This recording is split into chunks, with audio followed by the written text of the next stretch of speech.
Sejarah Masjid Al-Karomah Martapura. Pada ketika itu, masjid berfungsi sebagai tempat peribadatan, dakwah Islamiyah, integrasi umat Islam, dan markas atau benteng pertahanan para pejuang dalam menentang Belanda. Sedikit info bahwa bangunan asli Masjid Agung Al-Karomah pada zaman pendudukan Belanda, sebelumnya masjid ini bernama Masjid Jami Martapura.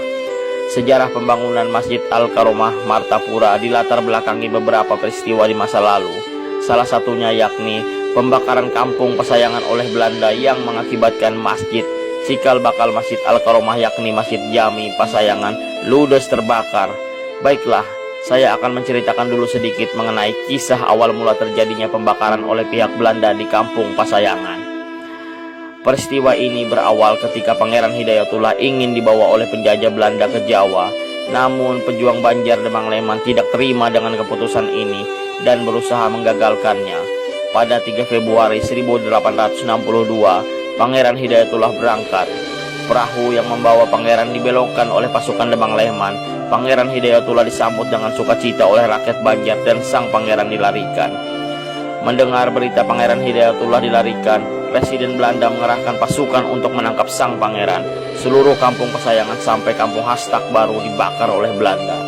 Masjid Martapura yang indah berumur 140 tahun lebih saat itu digempur dan dibakar oleh penjajah Belanda. Ini terjadi pada 4 Februari 1862. Ini menjadi bukti kebengisan dan kebrutalan penjajah Belanda kepada rakyat Banjar yang tak berdosa. Pada akhirnya, Pangeran Hidayatullah berhasil ditangkap Belanda. Beliau akhirnya dibuang ke Cianjur bersama sebagian besar keluarga besar kerajaan Banjar. Baiklah, singkat cerita, akibat peristiwa pembakaran itu, muncul keinginan masyarakat yang diprakarsai oleh 3 ulama besar di era tersebut, yakni Tuan Guru Muhammad Nasir, Tuan Guru Muhammad Tahir, atau Datu Kaya, serta Tuan Guru Muhammad Apip, atau yang populer disebut Datu Landak, untuk membangun masjid yang lebih besar. Menurut riwayatnya, Datu Landak dipercaya untuk mencari kayu ulin sebagai soko guru masjid ke daerah Barito, Kalimantan Tengah. Konon, menurut cerita yang beredar di tengah masyarakat Banjar, 4 kayu ulin tersebut dibawa Datu Landak hanya berjalan kaki dengan menyeret batang kayu-kayu ulin tersebut dari Barito, Kalimantan Tengah. Setelah tiang ulin berada di lokasi bangunan masjid lalu disepakati, tepat 10 Rajab 1315 Hijriah atau 5 Desember 1897 Masehi, dimulailah pembangunan masjid tersebut. Singkat cerita, malam Senin 12 Rabiul Awal 1415 Hijriah dalam perayaan hari kelahiran Nabi besar Muhammad SAW, Masjid Jami Martapura diresmikan menjadi Masjid Agung Al-Karomah Martapura. Kini setelah mengalami renovasi, Masjid Raya Al-Karomah diyakini sebagai masjid terbesar dan termegah di Kalsel.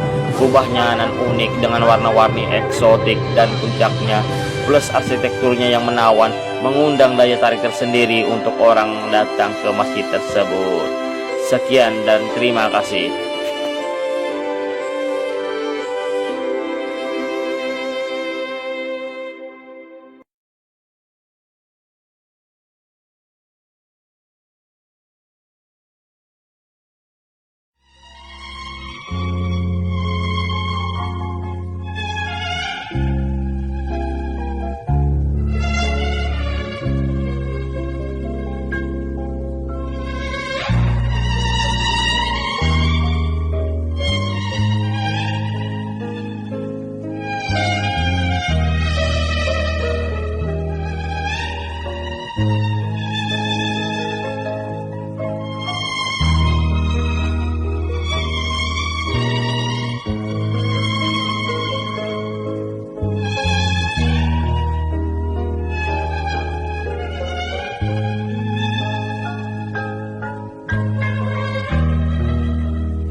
Haji Isa menyampaikan tugas misinya, Demang Leman langsung menjawab menolak segala macam perundingan dan akan terus berjuang sampai akhirnya memperoleh kemenangan. Laporan Haji Isa ini menimbulkan tekad Belanda untuk mengatur siasat baru.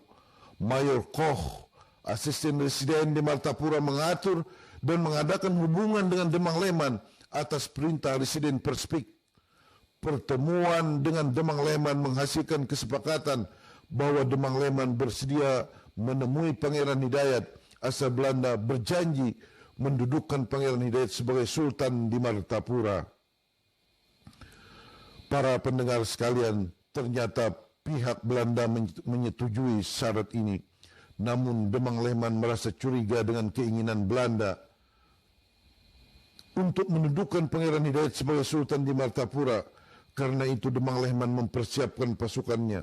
Setelah terjadi hubungan surat menyurat antara Demang Lehman dengan Rejen Martapura, Pangeran Jaya Pemenang, Demang Lehman bersedia turun ke Martapura. Pada tanggal 2 Oktober 1861, Demang Lehman turun ke Martapura bersama tokoh-tokoh pejuang disertai 250 orang pasukannya. Anggota pasukannya ini akan menyusup ke seluruh pelosok Martapura dan akan mengamuk kalau Belanda menipu dan menangkap Demang Lehman. Tokoh-tokoh pejuang yang mengiringi Demang Lehman itu adalah Kiai Darmawijaya, Kiai Raksapati, Kiai Mas Cokro Yodo, Kiai Puspayuda Negara, Gusti Planduk, Pembekal Awang, Kiai Jaya Surya, Kiai Setro Jaya, Kiai Muda Kencana, Kiai Surung Rana, Pembekal Noto, Pembekal Unus, Tumenggung Gamar, dan lain-lain. Ini orang-orang berani dan sakti bertahan ini. Tanggal 6 Oktober 1861, Demang Lehman memasuki kota Martapura disertai 15 orang pimpinan lainnya. Haji Isa menyambut rombongan ini dan langsung ke rumah Rejen Martapura.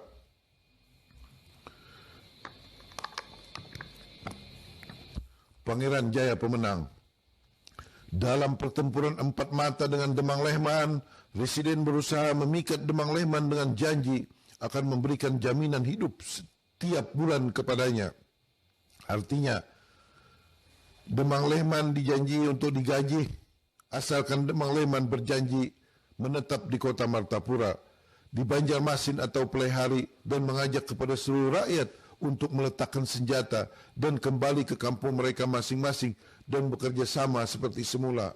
Maksudnya bekerja sama dengan pemerintah Walanda di Banjarmasin. Janji Residen itu tidak menarik perhatiannya, tetapi kesetiaannya kepada perjuangan dan sumpah perjuangan lebih tinggi nilainya daripada kepentingan diri sendiri. Di samping itu Demang Lehman tegas mengatakan bahwa mereka akan berjuang terus sampai Pangeran Hidayat dapat duduk kembali di Martapura memangku Kesultanan Banjar. Hasil pertemuan dengan Residen memaksa Demang Lehman mencari tempat persembunyian Pangeran Hidayat dan akan merundingkannya dengan lebih teliti dan segala akibatnya nanti. Tanggal 9 Oktober tahun 1861, Demang Lehman berangkat ke Karangintan dan kepergiannya ini memakan waktu hampir sebulan. Kepergian Demang Lehman ini mengkhawatirkan Belanda dan meminta agar Demang Lehman kembali ke Martapura. Tanggal 30 Desember 1861, Residen Perspek tiba di Martapura dan perundingan dengan Demang Lehman dilangsungkan.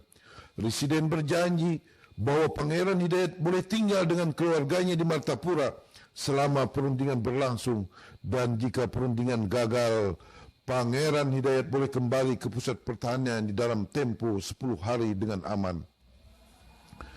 Pada tanggal 3 Januari tahun 1862, Demang Lehman kembali berangkat mencari Pangeran Hidayat menuju Muara Pahu di daerah antara Riam Kanan dan Riam Kiwa.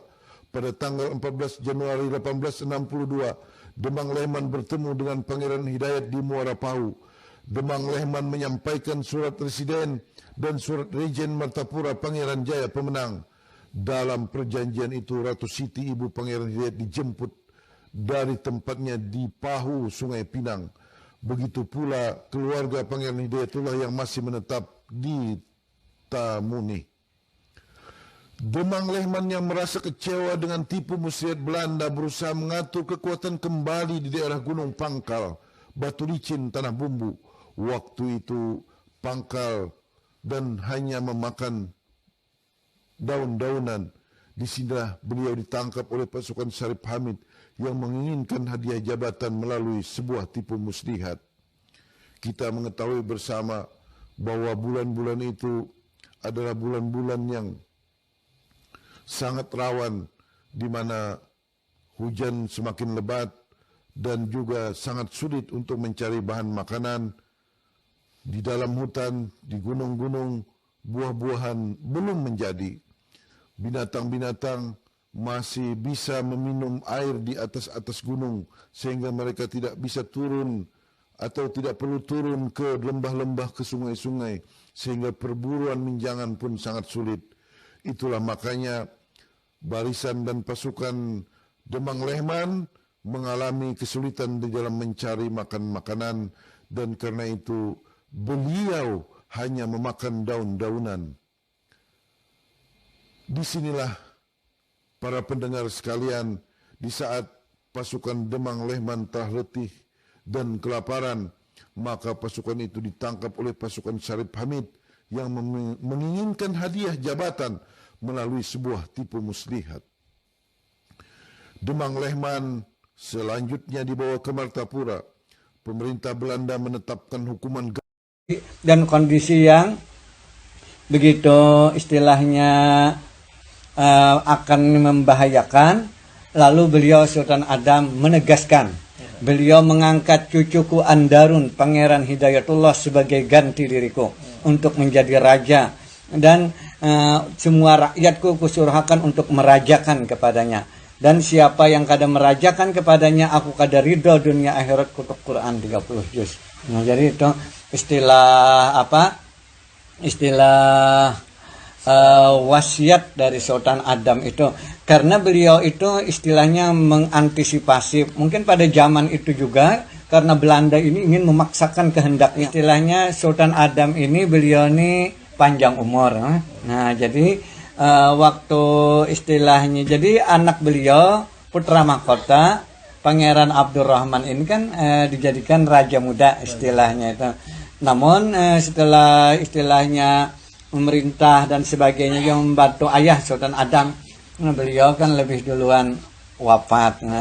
Cuma artinya itu beliau ini bukan berarti tidak punya istri dan tidak punya keturunan. Beliau ini mempunyai istri, mempunyai keturunan dan sebagainya. Cuma artinya dari segi tahun wafat itu terlebih dahulu dari ayah beliau Sultan Adam al-Wasikubillah. Sehingga Sultan Adam menunjuklah Sultan Pangeran Hidayatullah sebagai ganti diriku untuk menjadi raja. Dan itu tertulis di dalam dia, kalau kita menyebutnya testamen. Jadi kalau arwah abah itu sidin itu memegang testamen itu turun temurun. Jadi artinya dari beliau, dari ayah beliau, dari ibunya Ratu Bulan, dari Sultan Pangeran Hidayatullah. Yang mana testamen itu antara lain kan surat itu dua. Pertama surat tentang pengangkatan diri Pangeran Hidayatullah sebagai ganti diri beliau menjadi raja. Yang kedua itu surat tentang pemberian hibah tanah itu, dan dengan perwatasannya kepada Sultan Hidayatullah itu.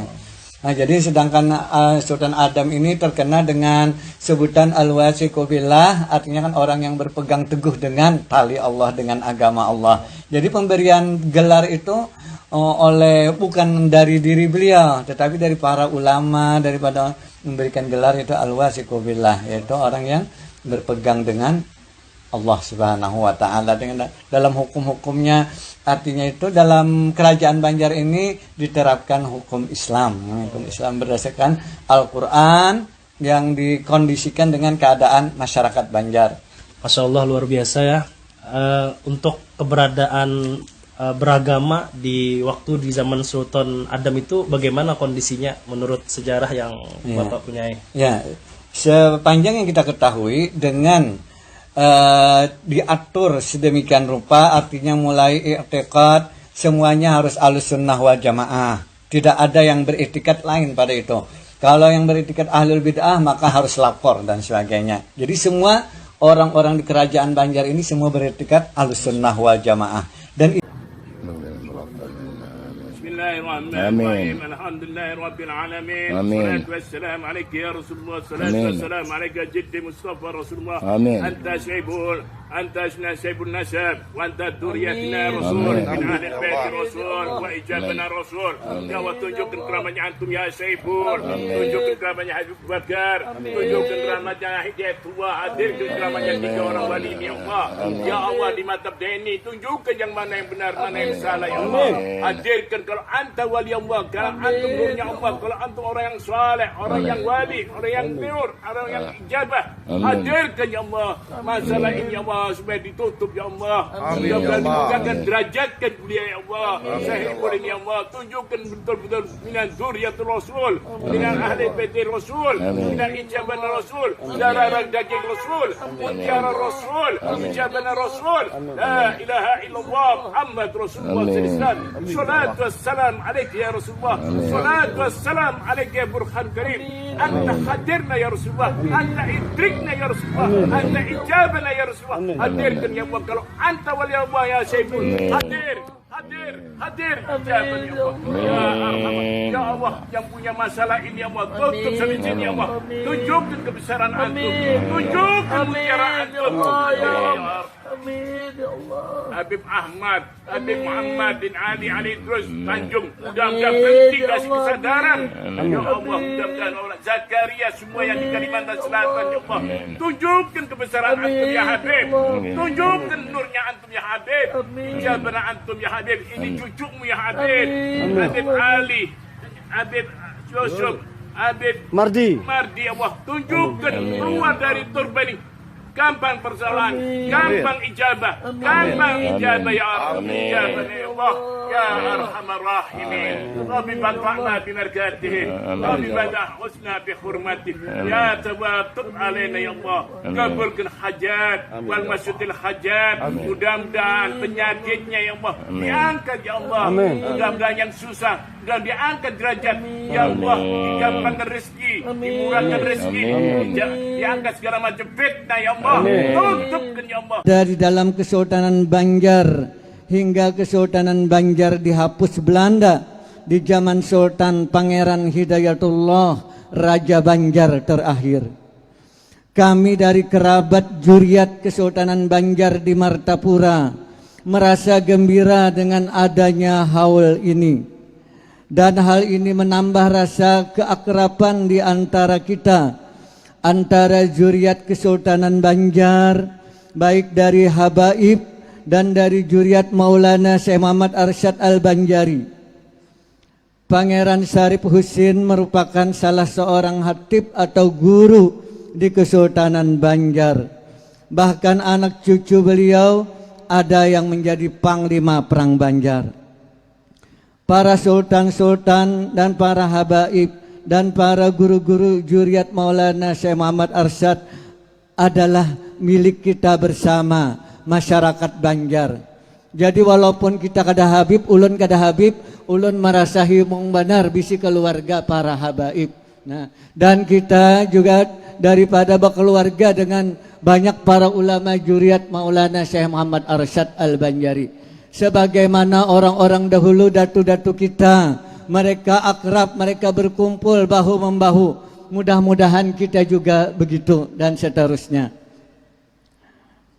Harapan kami mudah-mudahan sebagaimana terjalinnya hubungan yang erat di antara para datu-datu kita dahulu, mudah-mudahan kita tetap terjalin dengan erat di antara kita. Dengan berkat sahibul haul, mudah-mudahan kita diberikan oleh Allah Ta'ala min asrarihi wa husisiyatihi wa karamati fid dini wad dunya wal akhirah. Mungkin ini saja yang bisa ulun sampaikan. Salah hilap ampun maaf. Wallahul muwaffiq ila aqwamit thariq. Assalamualaikum warahmatullahi taala wabarakatuh.